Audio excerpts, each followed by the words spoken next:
Hi, this is Pat Cosgrove for Cosgrove's Cosmos. Today's video is a follow-up to my previous video that talked about designing custom piers for my observatory project. This time we're going to start cutting out parts for those piers using a very powerful CO2 laser. Let's get started.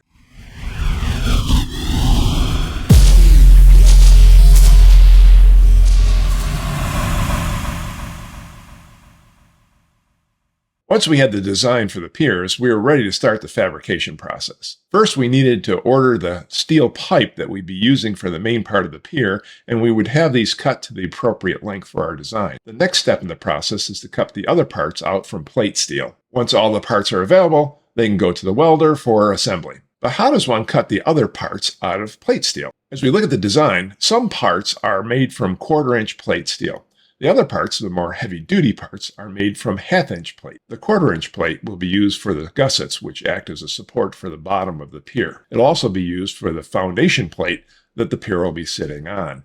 So that means we have to cut 4 foundation plates and 32 gussets out of the 1/4-inch plate steel. On the other hand, the 1/2-inch plate will be used for the bottom flange, the top pier plate, and the wedge-shaped washers, which we'll be using to clamp the pier onto the foundation. So that means we need 4 bottom flanges, 4 top plates, and we're going to end up with 32 wedge-shaped washers.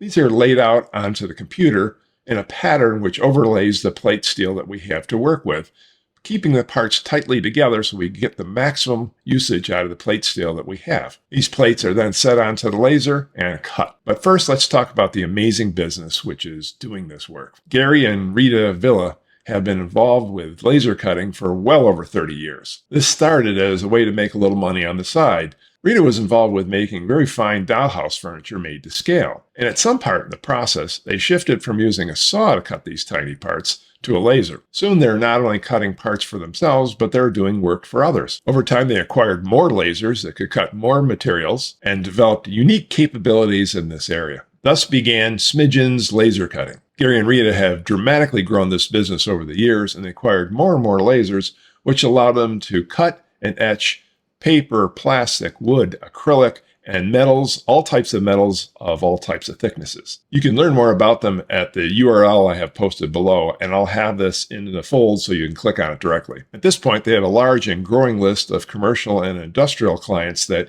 create parts of all different kinds with all different types of quantities. Interestingly enough, they also support the artistic community, cutting a large variety of materials for sometimes very large single pieces and small run artistic offerings. To further facilitate this, they have a large inventory of the materials that they use for cutting, and they can ship anywhere in the US, even overnight. To cut my parts, they'll be using their most powerful laser, the Magic Optiplex 3015 version 4 laser, which is a 4,000 watt CO2 laser. This beast of a machine can cut up to 1-inch plate steel, up to 3/8-inch aluminum, and up to 1/2-inch stainless steel.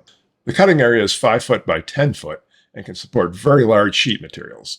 It also has a variety of cutting torch heads that can be automatically chosen as needed during the cutting process. The large head can move across the cutting field at 4,724 inches a minute. It can be startling at times when you see the massive arm of this device shooting across its face at its peak speed. Plate steel comes in sizes which are basically 4x8 sheets. Obviously, my project would not be using a full sheet of steel, so after every project, there's often pieces of leftover steel where the parts didn't cut into that area.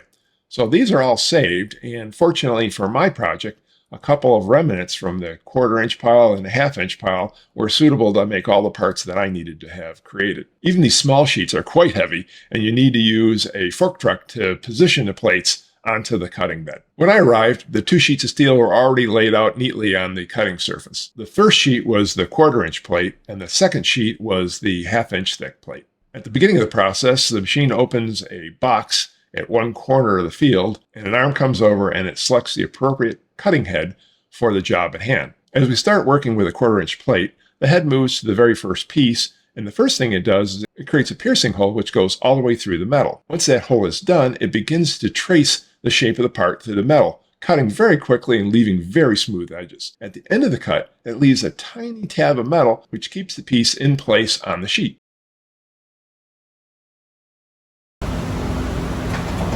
Going to change the the nozzle size. So it chooses the nozzle it needs. Yep.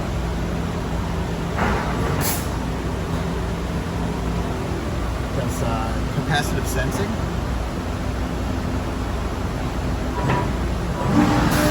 It'll come back into as well.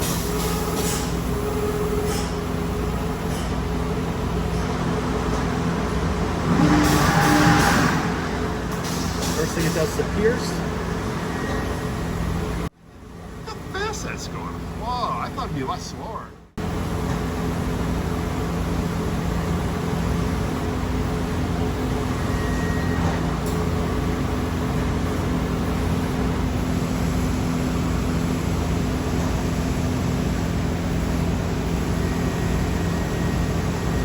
That's amazing.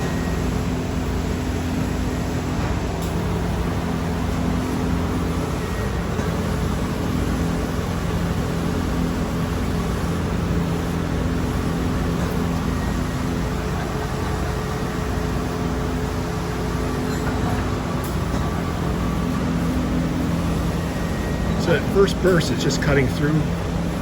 Does a Piers first, Piers, yeah. and then a lead in. Let's see it.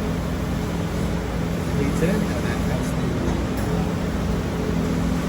holes. This is the concrete point. Yep. With the chain.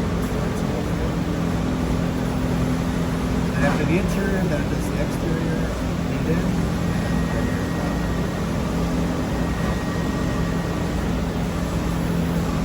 there's your north-south notch. It's like science fiction. It's amazing. I'm shocked at how fast it is cutting through the steel. I thought it'd be a lot slower. Nice job. And this is a CO2 laser, 1,000 watts. And we've had this, I think, like 10 years now. This is actually old technology. This is ready to be replaced.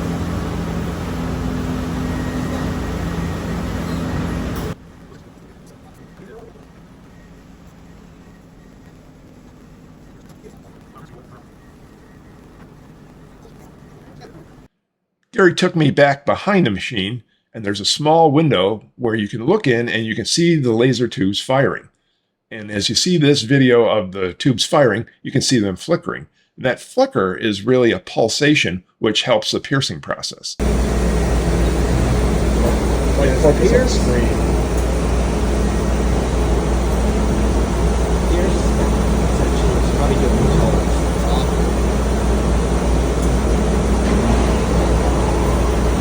This is the bed that the metal sits on.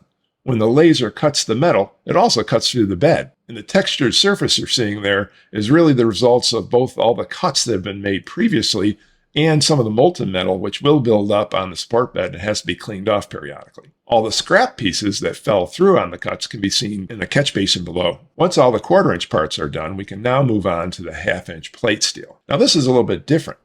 Some of these pieces need to have some lines etched on so the welder knows how pieces go together. This is called etching. The 1/4-inch sheet had no etching on it, so we didn't have to deal with that. But there is etching on the 1/2-inch sheet. So the first thing we're going to do is do all the etching across the field. After that, we need to get ready to start cutting the parts. And then it did a cutoff, and the cutoff goes in our scrap bin. So I we see. Just throw out whatever we have here. No, you can go ahead and set the. So what he's going to do now is measure the offset distance.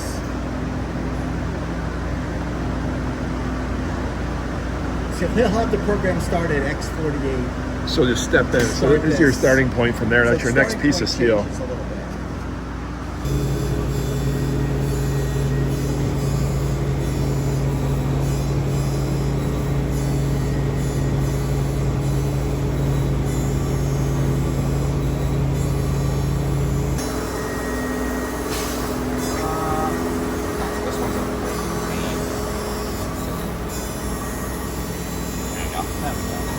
So just to show you what's happening.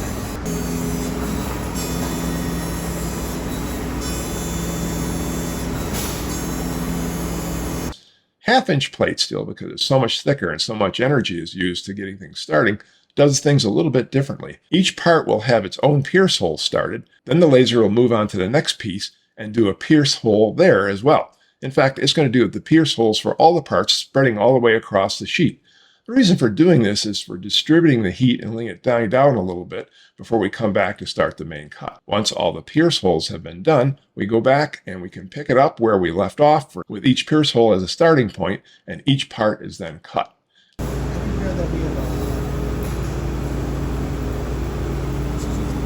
This is cutting through in each spot.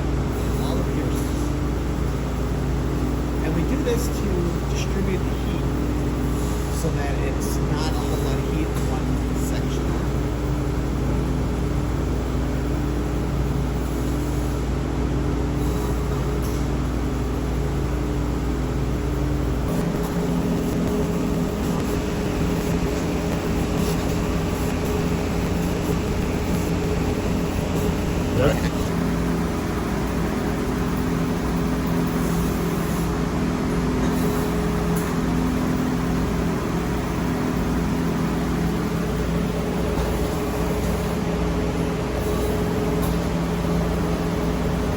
Now when we're cutting the 1/2-inch plate steel, the laser does move a little bit slower, but not that much slower. It's still a rapid process of cutting through this very thick, very hard material.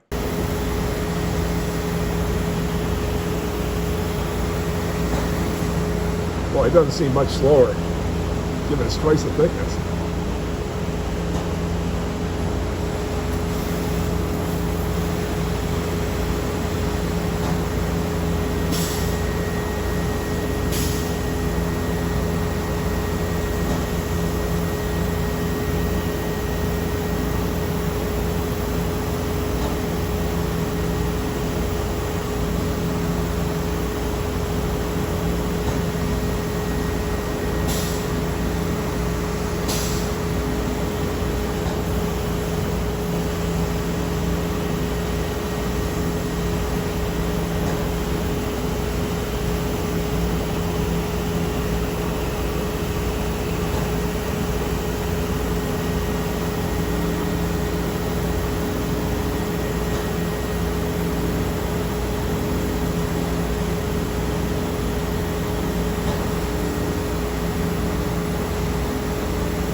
Yeah.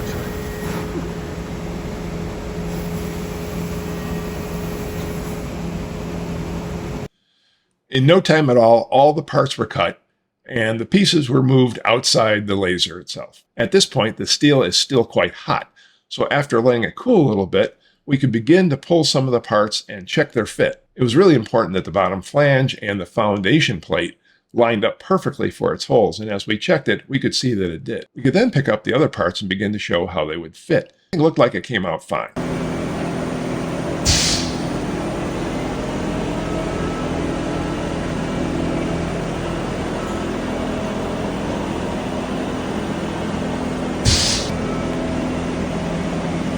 This is a critical step right here. Yep. This is going to be your concrete plate. Yep. Rotation pad. It looks good. Yeah. Those are lined up. That looks pretty good. That should be fine.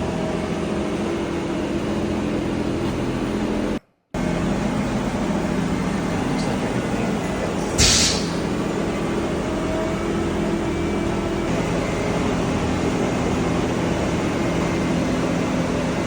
I have to say, I had a great time watching the laser do its work here. It's pretty amazing to see these plates of steel suddenly turned into the parts that you've been thinking about for weeks.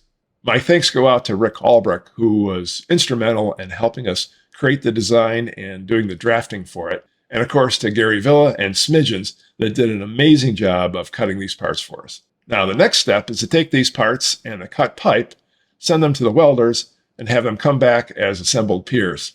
In my next video, we'll be covering the results of that effort. So with that, I'll close on this video. Thanks so much for spending some time with me today.